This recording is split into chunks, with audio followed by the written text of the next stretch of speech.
Thank you, Mr. Chairman. Serious problems have been identified in Chapter 303 of the Local Government Code related to public facilities or PFCs.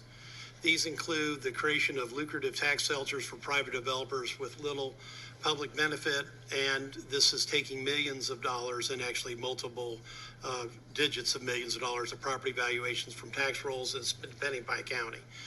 The committee substitute for Senate Bill 591 is the result of extensive stakeholder negotiations over the past several weeks to strike a balance between the proper fix and not destroying or rendering the tool useless from a practical standpoint.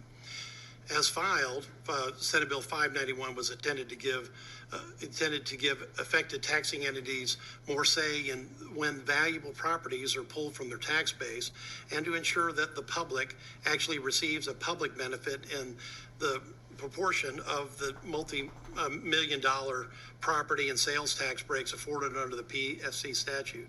With feedback from stakeholders, the committee substitute SB 591. It's a more nuanced approach to striking that balance. First, the committee sub recognizes that not all PFCs are created equal. Specifically, through some of the PFC deals may be intended for primary purpose of providing affordable housing. Others are actually used as economic development tools. And affordability components are simply added as a benefit. Second, the committee sub recognizes that although deeper levels of affordability would help achieve better balance between benefits granted and public good received in multifamily PFC deals, the fact is that these are public-private partnerships. At the end of the day, the math simply has to add up for any such program to work and for the PFC tool to be utilized in real practice. Third, the committee substitute Senate Bill 591 ensures that a large multifamily structure is to be pulled from the tax rolls, that if a large multifamily structure is to be pulled, it should be only done by a PFC that is created and sponsored by an entity that's answerable to taxpayers. Under this bill, the PHA can only acquire or extend a structure if it needs substantial rehabilitation, defined as 50% of the cost of the project going to renovations and rehabilitations, and only after approval of either the city or the county sponsoring the PHA. Finally, the bill strengthens transparency and accountability in multifamily PFC projects by requiring competitive bidding, prohibited voucher discrimination, publishing new information about compliance with these new requirements of the bill, sending audits to the chief appraiser of the appraisal district the development is located in, as well as annual reports to the comptroller. So does this apply to projects in which the city or the county is actually the primary in the public-private partnership? Because I agree with the problem, and I want to make sure it actually gets fixed and there isn't a way around it by having the city or the county be the primary in the PPP. Let's get our witnesses up and ask that to be pursued. I have probably done the majority of the PFC transactions done outside of the city of Houston within this state.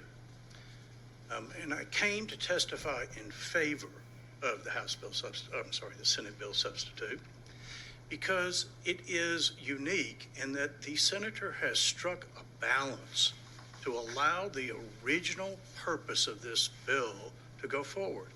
And that was essentially economic development and workforce housing. But he has also implemented provisions which eliminate the abuse that has happened in the system. Nathan Kelly, I'm the CFO of Blazer. We're a Houston-based developer of affordable housing communities and market rate multifamily housing communities as well. I'm a trustee for the Houston Region Business Coalition, and I'm here to speak for the committee substitute of Senate Bill 591. Houston Region Business Coalition is the largest business political action committee in the Houston area that focuses on policies that promote limited government, private property rights, and capitalism. HRBC believes that housing authorities like the Houston Housing Authority have been abusing Section 303 of the Local Government Code, dealing with public facility corps or PFCs, by purchasing existing multifamily units, removing them from the property tax roll with little to no benefit towards affordable housing or for the taxpayers. Doing so, the PHAs have permanently removed these existing operating properties from the tax rolls, most of which are large communities and have relatively high assessed values. You heard some of the numbers that Senator Betancourt laid out. They have eliminated the property tax revenue from school districts like HISD, Harris County, and all of the other taxing entities with little or no approval from those respective taxing jurisdictions. It's really allowed PHAs to select private sector winners and losers in apartment ownership with properties across the street from one another, leasing to essentially the same renter pool at a dramatic difference in terms of their profitability when one owner pays no taxes and the other owner does not. The Substitute 591 preserves the PFC structure as an important tool for economic development and affordable housing creation while eliminating the abuses that have been discussed. It also brings greater transparency and accountability, similar to what is required under the state's other affordable housing creation tools. And lastly, the bill is the product of discussions that with virtually all of the key stakeholders, and I ask your support.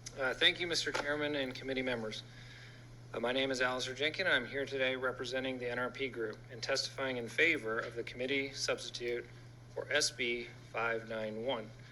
I want to thank Senator Bettencourt and his staff for their willingness to work with stakeholders across the state to come up with a committee substitute that will achieve his goals, address recent issues that have occurred in the Houston area, and yet leave the Public Facilities Corporations Act in a form that will preserve its use as an invaluable economic development tool for political subdivisions and communities throughout the state. This witness, Senator Bettencourt. Is there one quick example that you have that you think speaks to the bill? Yes, sir. So the project I mentioned in the city of Killeen, in January, the city council voted to form the PFC. So we haven't closed that transaction yet, but that is the best example because it was created by a city. It is not intended to be low-income housing. The city of Killeen specifically, when I approached them about the project, said, we don't want or need low-income housing. We need moderate income housing. And in Killeen, that means people who earn between $35,000 and $50,000. So they had a very specific targeted salary range that they needed to address, primarily because their large employer is Fort Hood. So they needed housing for Fort Hood. They knew what incomes those individuals make, and they had no developer willing to build a project in Killeen. So we stepped up and we said, we can build you this project. We can use this statute to do it. They voted to approve it. Okay. Anybody else? All right, thank you, sir. Thank Is you. there anyone